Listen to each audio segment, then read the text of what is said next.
Once upon a time, there was a billionaire.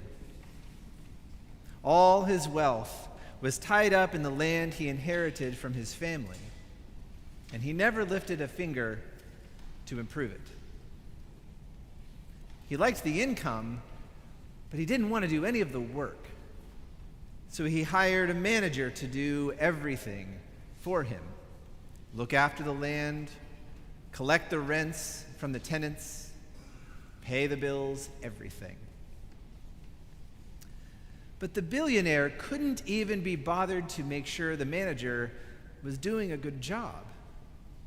Every time they met, and the manager tried to update him on all his accounts, he would interrupt him.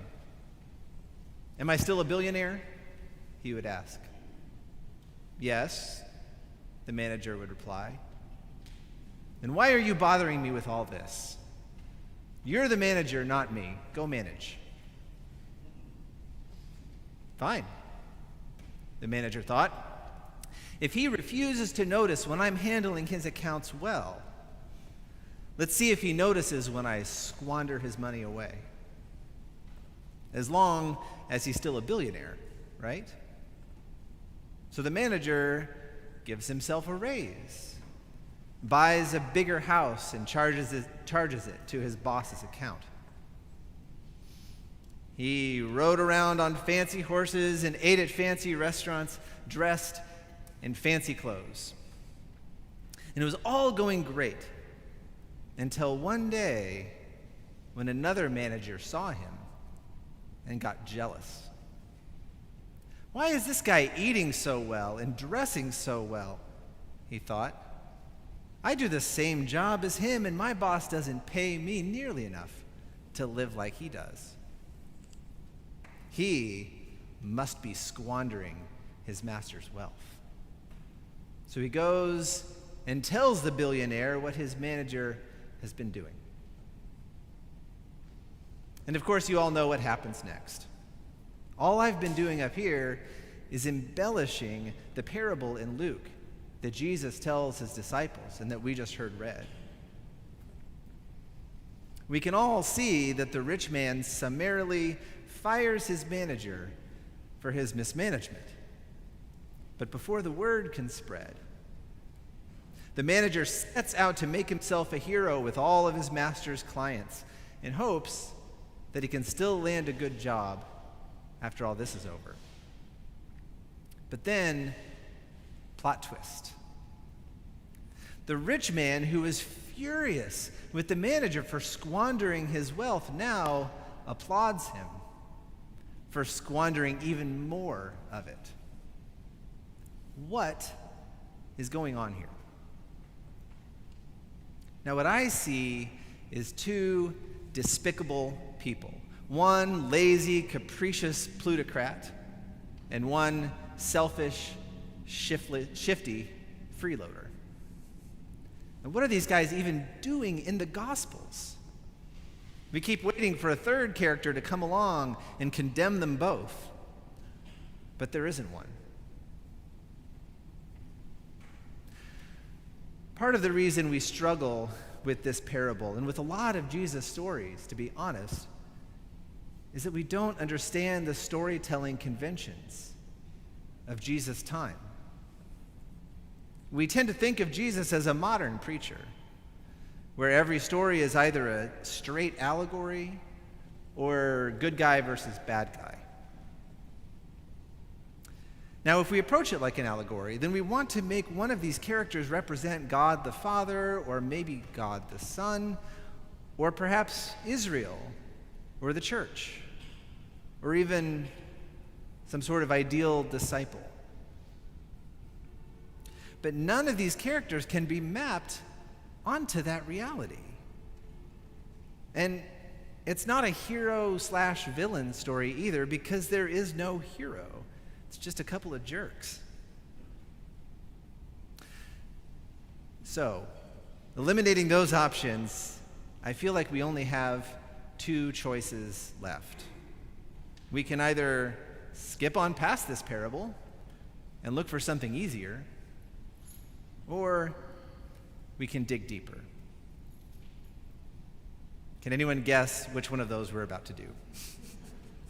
You're right. Fortunately, Jesus gives us a clue, as he often does. Toward the end of that first paragraph in the gospel, he reiterates that the manager is indeed dishonest, and then adds, "For the children of this age are more shrewd in dealing with their own generation than are the children of the light." So it starts to look like a type of upside-down allegory where the protagonist represents the unfaithful people in the world. Think of a movie you may have seen in the past where the hero is also the bank robber. So that would be something anyway. That gets us closer to understanding what Jesus might be saying. But it's more helpful, I think, to recognize this parable as one of a subgenre I like to call the "how much more so" stories. A famous example of a "how much more so" story is the parable of the unjust judge. You may recall where a judge who, quote, "neither fears God nor cares about people, grants justice to a widow because of her persistence." Jesus' takeaway from this parable is this: if an unjust judge can grant justice eventually, how much more so will a just God grant justice to those who persist? Every story in this category shows us an unfaithful person doing something admirable and asks us, how much more so? Should we expect a faithful person to do it, or more? Jesus doesn't mean for us to reflect the dishonest manager any more than he expects God to reflect the unjust judge. These characters, the manager, the judge, they are foils. They're designed to create contrast, to make that larger point. So, are we getting the point? In the narrow context of this gospel passage, read by itself, taken in isolation, it's not too hard, really, mainly because Jesus spells it out for us. He says, essentially, the world is full of dishonest wealth. And it's actually hard to tell whether Jesus believes in any other kind of wealth. But either way, it's full of dishonest wealth, so the least you can do is to use it for eternal purposes. And that's when you'll learn what true eternal wealth really is. Now that's a nice message for our gospel reading today. And we could stop there pretty easily. Can anyone guess if we're going to stop there? Right. Because we didn't just have one reading this morning, we had 4. Now, the parable of the dishonest manager has confused Christians for centuries, for millennia, really since the beginning. There's never really been that much consensus about what it means. So it's interesting to see which passages from the Old Testament and the epistles the lectionary decided to pair with this confusing gospel. Take a look. We've got Jeremiah chapter 8, which is a bitter lament over the defeat of the people of Zion. The prophet asks a lot of rhetorical questions. You can see them if you look back at it. Is there no balm in Gilead? Is there no physician there? And these questions express a feeling of defeat, but also wonder if there may still be victory ahead. But no hope is expressed, only regret.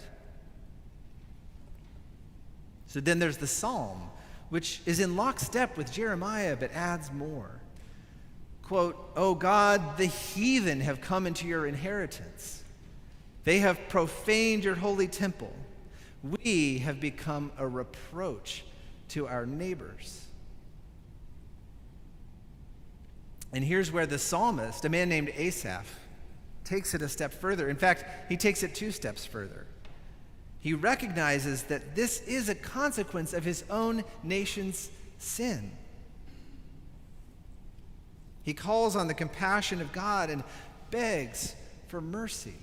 And he shows confidence in God's forgiveness. He shows confidence in God's saving power, since they have no power to save themselves. Then Paul picks up on this theme in his letter to Timothy, and he runs with it, remembering that only God can rescue us from our faults. Because God, quote, desires that everyone be saved and come to the knowledge of the truth, and that Jesus gave himself as a ransom for all, end quote. This is some raw honesty from Jeremiah and from Asaph and from Paul. They're not messing around with silver linings or self-affirmations. And this is where I find some virtue in that dishonest manager character. When the news comes of his termination, notice what he doesn't do. He doesn't devise an argument in his defense. He doesn't try to put the blame on his boss. And he doesn't fool himself that he's going to land on his feet no matter what, as if he could get by as a laborer or a beggar. He says so explicitly. The manager faces his situation head on, recognizing what he's lost and making the most of what he has left. Now, when we look at figures from thousands of years ago, fictional or otherwise, can we see ourselves reflected? How do we face our own setbacks, our own calamities? Do we detach and distance ourselves from them? Do we hunt for someone to blame? Do we shrug and assume we'll land on our feet somehow? If we could learn anything from Jeremiah and Asaph and Paul and this manager, we might look our circumstances square in the eye. When climate change, for instance, brings natural disasters, we might cry out in anguish and apologize to our neighbors for our greed and our carelessness. We might beg God for forgiveness and set about working toward a solution to the problem. When our politics reaches a climax of hate and division, we might grieve for the relationships we've lost and acknowledge our own pride and divisiveness. Then we might beg God for forgiveness and set about working toward a solution. When we encounter one crisis after another in our world, and I kind of think we do, we might be honest with ourselves and with each other and with God. And in the process, we might find a way to make our world better. If even a faithless, dishonest manager can be honest about his situation, acknowledge his losses, and make the most of what he has, how much more so can we, the faithful? Amen.